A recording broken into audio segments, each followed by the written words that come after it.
Saviez-vous que Maisie Lockwood est un clone? Oui, je sais que vous le saviez, mais savez-vous pourquoi elle est un clone? Non? Bah moi non plus. On apprend ça comme ça, en plein milieu de Jurassic World Fallen Kingdom, et puis c'est tout.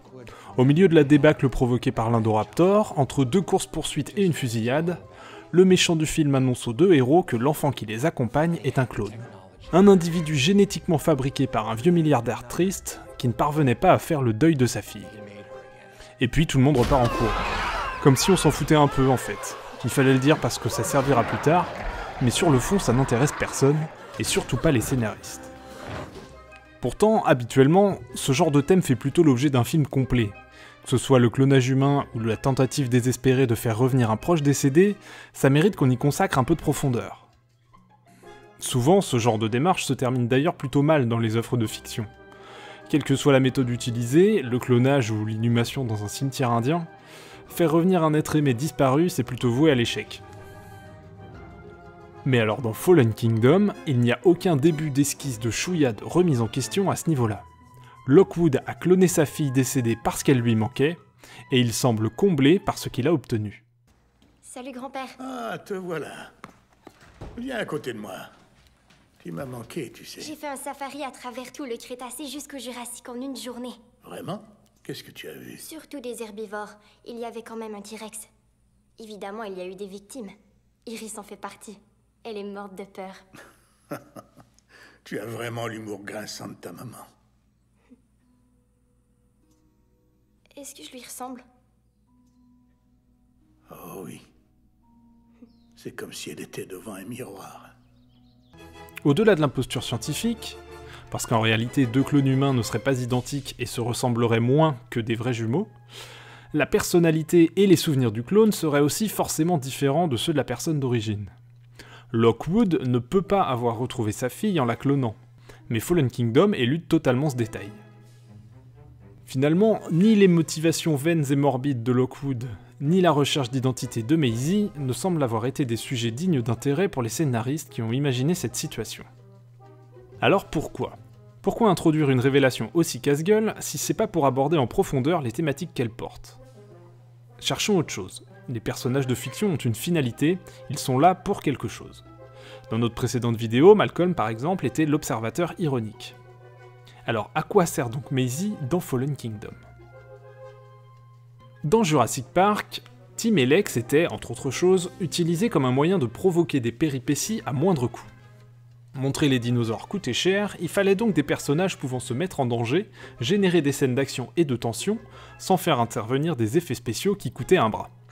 Mais aussi sans que ces personnages ne passent trop pour des boulets à se mettre tout seuls en fâcheuse posture. On imagine mal Robert Muldoon refuser de descendre de l'arbre ou de la clôture, Je dirai à personne que tu as vomi. Donne-moi la main. alors qu'avec un enfant comme Tim, ça passe. Et puis les mésaventures des enfants permettaient en plus de développer l'arc de prise de responsabilité parentale de Grant. Même chose pour Malcolm et sa fille dans Le Monde Perdu, ou encore les Kirby qui partent à l'aventure pour sauver leur fils dans Jurassic Park 3. Depuis le début, Jurassic Park, c'est, au niveau des enjeux des personnages, une histoire de prise de responsabilité, avec bien souvent des enfants comme catalyseurs des décisions prises par les adultes. Mais ici, elle est pas dans une situation qui requiert qu'un adulte en voie de rédemption paternelle vole à son secours. Owen intervient bien pour la sortir des griffes de l'Indoraptor dans la chambre d'enfant, mais à ce moment-là, le facétieux dresseur de raptor est plutôt identifié comme le action hero qui sauve tout le monde, plutôt que comme un père qui cherche à sauver son enfant. Et en dehors de cette scène, Maisie elle est plutôt débrouillarde, elle comprend très vite ce qui se passe et elle se sort toute seule des mauvais pas. Et en plus, elle contribue à relier les intrigues entre elles, en empruntant les raccourcis du manoir Lockwood qui ne sont accessibles qu'à elle. Finalement, outre la fameuse scène de la chambre, qui se veut surtout iconique visuellement avec la main du monstre au-dessus du lit de l'enfant caché sous sa couette, le comportement de Maisie s'apparente pas vraiment à celui d'un enfant. Dès son introduction, elle est mise en scène comme autre chose, et on va pas tourner autour du pot, elle est mise en scène comme un dinosaure, comme un prédateur. Une intelligence très développée, un rapprochement cognitif. Vous voyez ça? Elle incline la tête, elle s'étire vers l'avant, mouvement des yeux accélérés. Elle est curieuse, elle démontre de l'empathie. Hors champ, cadrage furtif, allusion fugace, Les exemples sont nombreux, et en plus des simples effets de mise en scène, on retiendra qu'elle sait ouvrir les portes, et que sa propension à aller vers Owen plutôt que Claire est ostensiblement soulignée.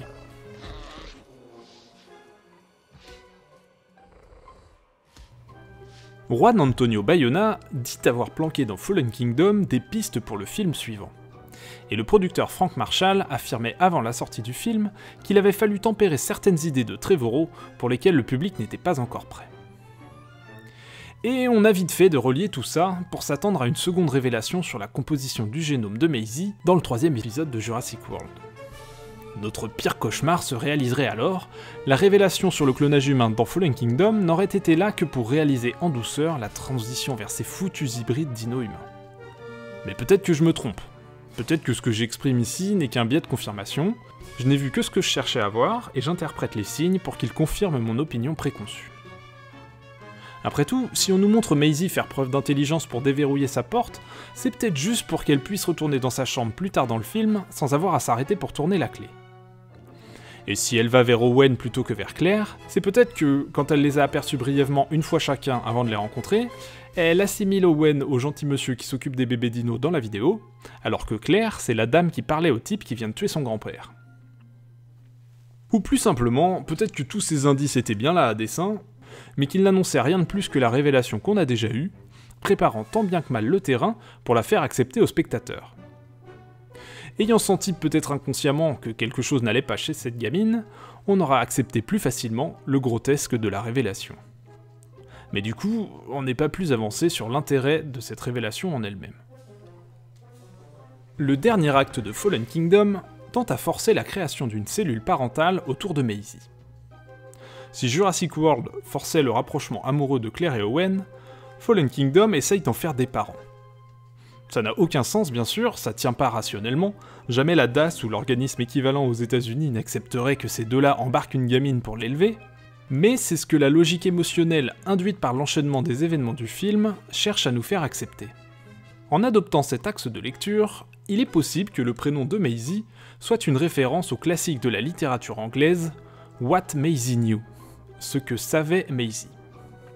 Dans ce livre écrit par Henry James en 1896, on suit la vie d'une petite fille, devenue l'instrument de jeu de pouvoir entre ses géniteurs, qui sont dépeints comme irresponsables et immoraux.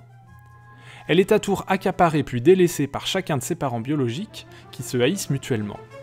Et elle trouve refuge auprès de sa gouvernante, qui est la seule à lui témoigner une affection réelle. Dans l'adaptation contemporaine sortie en salle en 2012, la petite fille contribue en plus à la formation d'un couple que tout oppose, mais qui va se rapprocher pour s'occuper d'elle. On peut évidemment voir des similitudes dans ce résumé avec la situation de Maisie dans Fallen Kingdom, et ses liens naissants avec Claire et Owen. Mais ce qui est le plus intéressant, c'est ce qui donnait son titre au livre, ce que savait Maisie. À la fin du livre, Maisie a la possibilité de décider de son avenir, et elle choisit de vivre avec sa gouvernante. Le bouquin met l'emphase sur le fait que l'enfant sait passer outre les liens du sang pour faire un choix basé sur des critères moraux et réfléchis. You wanna stay with them for a while?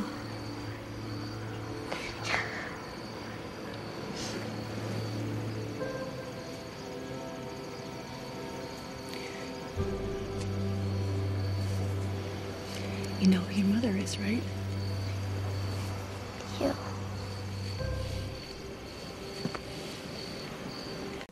Que le parallèle soit intentionnel ou non, on ne peut que constater que la Maisie version Fallen Kingdom est elle aussi amenée à faire un choix en fin de film qui va décider de son avenir.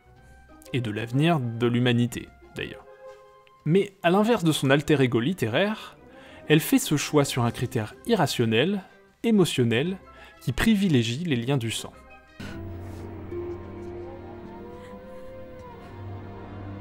Je devais le faire. Ils sont vivants. Comme moi. Et cette fois, on touche peut-être à la véritable raison de la nature de Maisie. Si les scénaristes de Fallen Kingdom en ont fait un clone, c'est pour qu'elle prenne cette décision.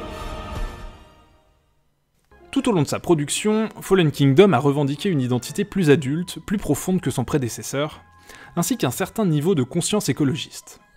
Colin Trevorrow le répétait encore lors de l'avant-première du film, assurant que Fallen Kingdom parlait de responsabilité, notamment celle d'Owen et Claire envers les événements de Jurassic World.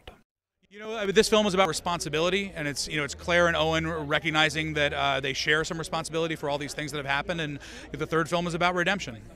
Le problème, c'est que Fallen Kingdom a beau mettre en scène une association de militants écologistes face à des industriels qui maltraitent les animaux pour gagner de l'argent, il a beau revendiquer par la voix de ses personnages un vrai questionnement sur l'écologie et la responsabilité des humains, et bah quand arrive le moment de faire la différence, de faire un vrai choix qui engage cette conscience revendiquée, eh bien ils ne le font pas.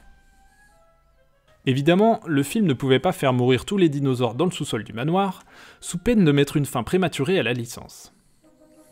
Et malgré les notes d'intention, le film n'a pas non plus assumé de faire de la libération des dinosaures un acte écologiste réfléchi et engagé, en faisant ouvrir la porte par des protagonistes adultes en toute connaissance de cause. Ils ont préféré utiliser un enfant cloné pour apporter une réponse émotionnelle et irrationnelle qui ne les engage en rien idéologiquement. J'ouvre une parenthèse.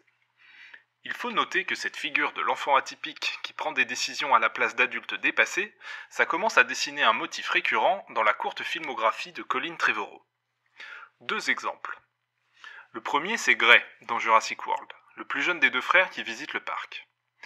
Dans une interview, l'acteur a révélé que son personnage devait initialement être autiste, avant que cette mention soit supprimée et que Gray devienne juste un enfant bizarre et calé en dinosaure. Le propos est maladroit, mais je vous le retranscris tel qu'il a été dit. À la fin du film, cette particularité est utilisée pour résoudre la principale problématique rencontrée par les protagonistes.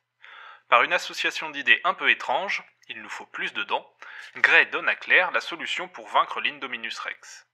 24, 50... Il en faut plus. Plus de quoi? De dents. Il nous faut plus de dents. Deuxième exemple, dans The Book of Henry, que Trevorrow n'a pas écrit mais qu'il a choisi d'adapter. Le jeune héros Henry est un surdoué. Il est montré notamment en train de gérer la comptabilité familiale pendant que sa mère célibataire joue à la PlayStation. Et en même temps, il la rectifie sur des sujets culturels et lui explique aussi comment bien tenir la manette. No, it doesn't actually help when you lean into it like that. Sure it does. Look at that. Look at that. Spoiler, Henry meurt dans ce film, et il lègue à sa mère un journal dans lequel il lui explique comment sauver la petite voisine maltraitée. Après un moment d'hésitation, sa mère finira par suivre le journal à la lettre, ou presque,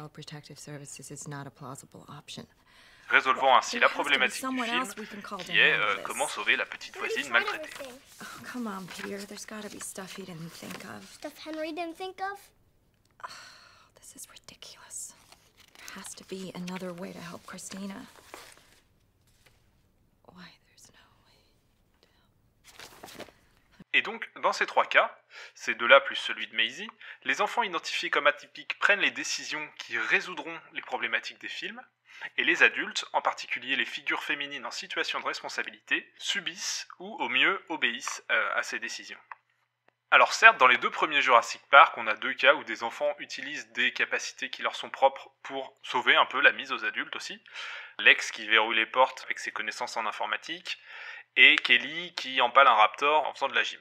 Mais ça reste des choses assez ponctuelles, les 2 personnages ne sont pas définis que pour ça, et ça ne résout pas, d'un coup de baguette magique, la problématique globale du film.